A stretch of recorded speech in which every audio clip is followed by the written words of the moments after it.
Opo, opo, ganyan. Sa baba. Sa baba. Baba ka? Masyadong malaki.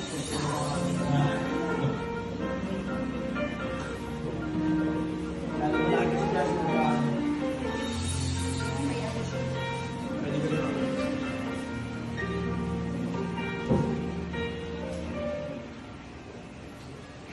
Lagay ko na. Laki ng puti mo. Ano ba? Yes.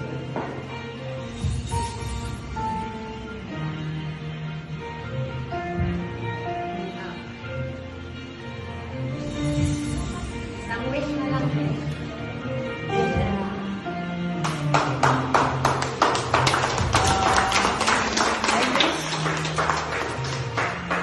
Every one of you, again, don't lose hope, especially sa mga kabataan, and especially sa mga auntie, uncles, or to everyone, always put God in your lives, and everything will smoothly go as it is. That's what. He is center. God is the center.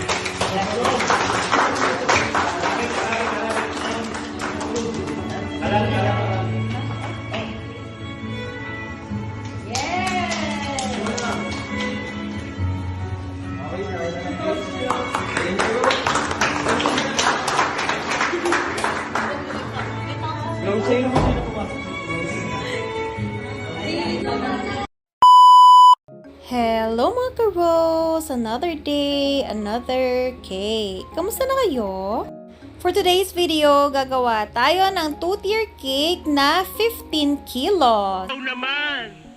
Hindi ko first time gumawa ng mabigat na cake and hindi rin ito ang pinakamalaking cake na nagawa ko so far, pero isa rin ito sa pinakamabigat na cakes na nagawa ko. Ang size ng cake na ito is 12 by 6 sa bottom and then 8 by 6 sa taas. Kung makikita ninyo, wala akong gloves dito. Palagi naman akong hindi nag-gloves kapag humahawak ng mga cakes. Reason behind that, again, kasi mas hygienic ang bare hands kesa sa gumamit ng gloves dahil every time na magpapalit ng hahawakan is naguhugas ng kamay. Kaya huwag kayong magalala dahil malinis at hygienic po tayo every time na gumagawa tayo ng mga cakes. Amazing! Ang flavor ng cake na ito is vanilla caramel sa bottom and then chocolate moist sa top. Napakaganda nga and smooth ng transaction namin ito ni customer, si Ma'am Hana.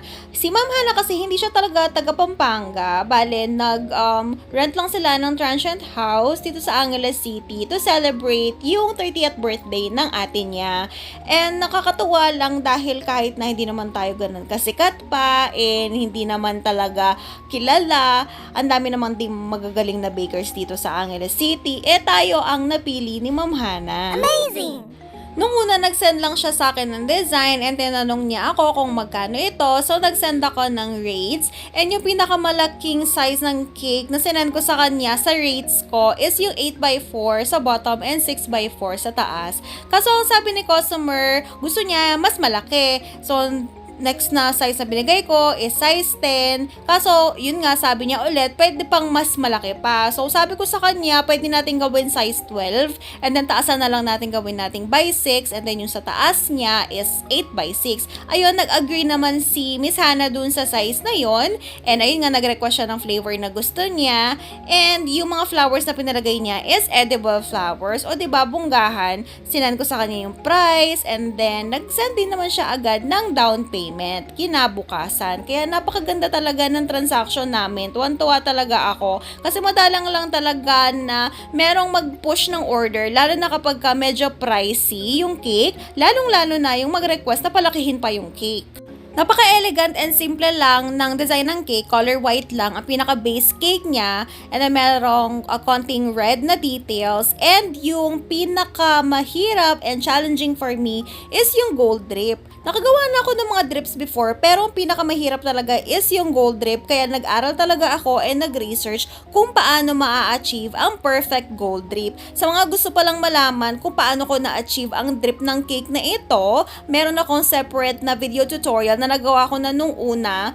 Ito rin yung cake na to, yung ginamit kong example. Tingnan nyo na lang yung timeline ko, and nilalagay ko na lang din yung link sa comment section natin. Amazing! Naku, napakabigat talaga ng cake na ito. Grabe, hirap na hirap talaga ako kasi madaling araw talaga ako nag-assemble ng cake. Nung natapos ko ng i-cram coat, yung bottom tier, 12x6 yun, hindi ko talaga siya kayang buhatin kahit anong gawin ko. So kahit ang himbing ng tulog ng asawa ko, ginising ko talaga siya para ipabuhat yung cake kasi kailangan muna siyang ilagay sa chiller para ma-chill and para magawa ko na rin itong top tier natin. Sa mga nagtatanong kung anong whipping cream ang ginagamit ko, ang pangmalakasang ACC whipping cream ang palagi nating ginagamit dahil napakasarap, malinamnam, lasang vanilla ice cream, and napaka-stable talaga. Naku, kahit ibiyahe mo pa ito sa Mindanao, naku, basta't maayos ang stocking mo, hindi ito babagsak. Meron rin palang free na 2 dozen cupcakes. Itong cake na ito, bale, ang nagamit kong ACC whipping cream dito is 3.5 kilos lahat. Kasi syempre kailangan generous tayo sa icing, lalo na 12x6 ito, kailangan matibay siya. And syempre dapat maraming palaman kasi alam niyo yung itsura ng cake kapag in-slice siya, tapos pantay-pantay yung stocking and layering ng icing and nung cake. Naku, napakaganda niya talagang tingnan, nakakaaya talagang kainin. Pinuno ko rin ng maraming Zago straw mga cakes natin sa loob kasi syempre para naman sigurado na hindi siya babagsak, lalo na delivery to, personal delivery talaga kami. And ganyan ako mag-stocking talaga. So naglagay ako ng dowel na tagos from top to bottom. And then aside from that, meron ding mga barbecue stick na tagos din from top to bottom. Actually, meron pa akong ibang way ng stocking kung nakikita ninyo dun sa mga previous videos ko para naman sa mga gustong malaman. And ito na yung pinakamatibay for me.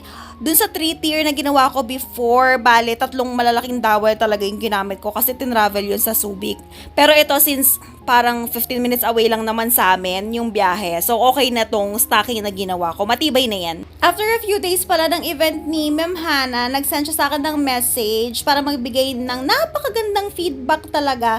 Yung intro video na nakita ninyo, sinend yan sa akin ni Ma'am Hana, and meron akong permission na i-post ang mga videos and pictures na sinend niya sa akin. Ako, Ma'am Hana, thank you po talaga. Napakaganda ng message po ng inyong ate. At yung mga pictures talaga, naku, nakakatuwa talaga. Ilalagay natin dito. Kasi, ang sabi ni Ma'am Hana, marami daw ang napakain ng cake na ito. Tingnan ninyo kung gaano karami ang nakakain ng cake na ito. O diba, bunggahan? Ayan, tingnan ninyo, ang dami-dami nila. And ang sabi ni Ma'am Hana, meron pa mga natira at nadala pa nila sa Manila, pabalik yung cake natin. Diba? Bunggahan talaga. Nakakatuwa kasi talaga yung makaka-receive ka ng mga voluntary feedback na ganito. Yung tipong hindi mo inaasahan. Kasi ako kahit na alam ko yung lasa ng cake ko and quality ng cake ko, madalas kinakabahan pa rin talaga ako. And gusto ko rin talaga syempre malaman kung nasarapan sila sa cake. Kasi normally yung mga itsura naman, like kung nagandahan sila o hindi, lagi naman nilang nasasabi na yan kapag nag-send pa lang ng picture or kapag ka na-deliver na yung cake. Pero yung lasa, medyo madalang lang kasi makakuha ng feedback. Kasi syempre may mga customers na hindi naman mapagbigay ng feedback and meron din mga customers na super busy. Kaya super na-appreciate ko talaga yung effort ng mga customers sa akin, lalo na kapag nagsasend sila ng ganyan videos, pictures, and then messages para sa akin, kung gaano nila na-appreciate, and yung feedback nila doon sa cake natin. Kaya super thank you po talaga, Ma'am Hana. Grabe, appreciate po talaga. Sana bumalik po kayo dito sa Angeles City ulit, and sakit po kayo ulit umorder ng cake. Going back dito sa cake natin, since color white ang base cake natin and walang masyadong details, kailangan siyang mapakinis ng maayos, and at the same time, 3 patong yata ang ginawa ko dito kasi ayoko yung nakikita pa yung color ng cake sa loob. And then, saktong-sakto naman din yung kapal ng ribbon na na-order ko online, and color wine red siya. Kagaya siya doon sa sample natin. And then, yung color ng edible flower dito is bright red.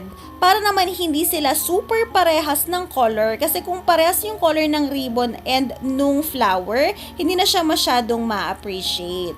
At ito na nga yung gold drip natin na talagang pinag-aralan ko ng husto and pinractice ko pa ng 2 or 3 beses para ma-achieve to. Kasi syempre no, mahal kaya tong cake na to, ayokong mapahiya sa customer no, lalo-lalo na first time customer siya. Actually lahat naman ng customer ko, repeat man yan, kakilala ko man yan, first time or hindi, kailangan dapat best quality ang mga cakes na nire-release natin. And kapag merong mga first time na designs na gagawin ko, nagre-research talaga ako and minsan pinapractice ko talaga kasi ayokong napapahiya and syempre gusto ko yung natutuwa yung mga customers ko. Kasi syempre, kung ako yung customer, diba, tapos naglabas ka ng pera, and hindi lang yon pang occasion or pang regalo ang cakes. Syempre, na-expect natin na maganda at presentable yung cake na binayaran natin. Kaya, as a baker, gusto ko na natutuwa ang mga customers sa mga gawa ko, hindi lang para umulit sila sa akin, kundi para mabigyan naman sila ng ngiti or yung mga taong bibigyan nila ng regalo.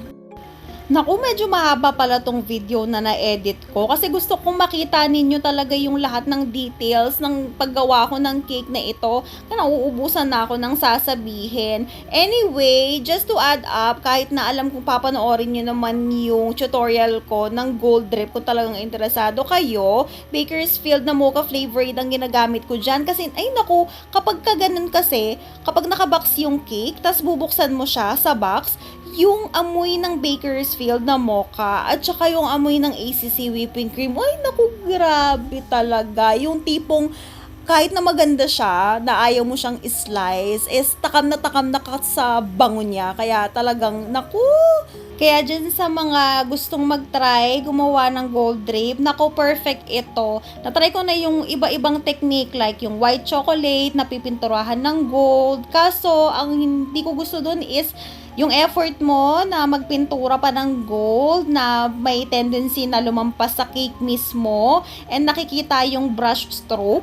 Tapos, yung effort dito is magkaiba talaga and malayo. By the way, yung inspiration pala neto is fondant. So, yung gold na fabulous, nakalimutan ko na yung exact term dito, sulat siya. Pero since icing yung base cake natin, mano-mano na lang ako ng gold topper using yung gold cardstock ko and meron din akong tutorial kung paano ginawa yan. Tapos nilagay na lang natin sa cake. O diba, naparaanan natin. And ayan na nga yung edible flowers na sinasabi ko kanina. Yes, ganyan lang sila kaliit and ganyan lang sila kakonte. Kagaya lang siya dun sa inspiration natin. Napakasimple kasi niyan tingnan and napaka-elegant. At ito na ang final result niya. Wow! O diba, napakasyala ng cake natin. Napakasarap tingnan sa mga mata. Hindi ko talaga makakalimutan yung lahat ng details and experiences ko sa cake na ito na sana maulit pa. Eto, ganito pala kami mag-box ng mga malalaking cake. Ang asawa ko nag-a-assemble para mas madali. And ayan na nga, nag-deliver na tayo. Yan, kabado pa ako mag-deliver dyan kasi nga kahit natiwala naman ako sa stocking ko, syempre 'di ba may mga humps and hindi naman pantay-pantay ang daanan dito sa Pilipinas. That's it for today. See you on our next video. Bye!